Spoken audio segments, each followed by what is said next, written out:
मूल अर्थात कारण। मूल जैसा होगा परिणाम भी वैसा ही होगा। व्यक्ति के जीवन में उसके कर्म द्वारा अगर किसी को दुख दिया जाता है, अगर किसी का नुकसान किया जाता है, तो प्रकृति उससे ब्याज समेत उस नुकसान की भरपाई यहीं इस धरती पर मृत्यु लोक पर करवा ही देती है।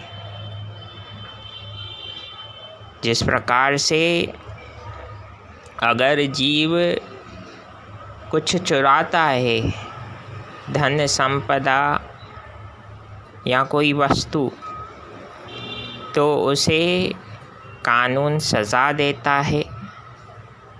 और सज़ा भी कब मिलती है? जब वह आरोपी सिद्ध हो कि उसने यह कार्य किया।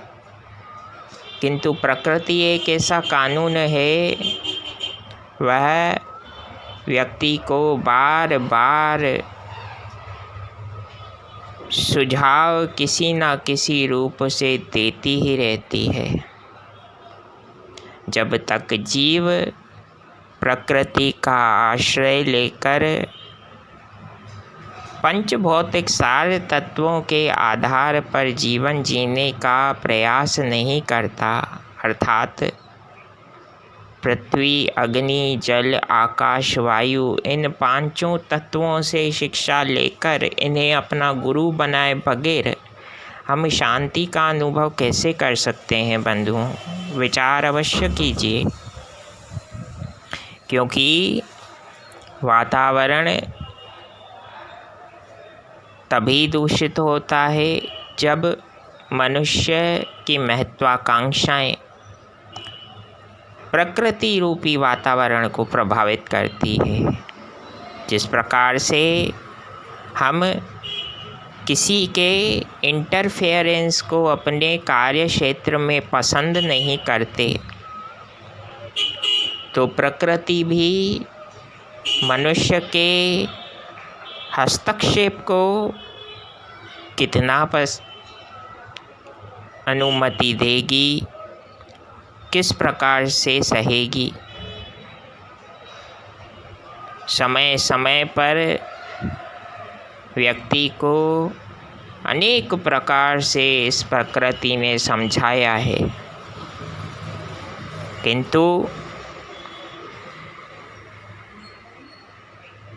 परिणाम शून्य।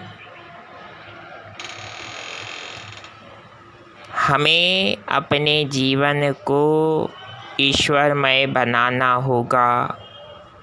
हमें ईश्वर के वास्तविक सत्तात्मक स्वरूप इस प्रकृति माता का सम्मान करना होगा।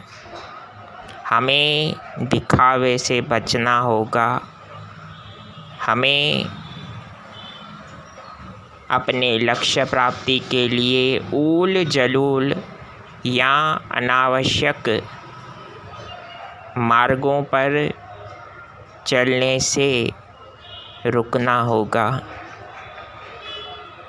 प्रभु परमात्मा राम जी की कृपा आप पर बनी रहे। जय सिया राम, जय जय हनुमान।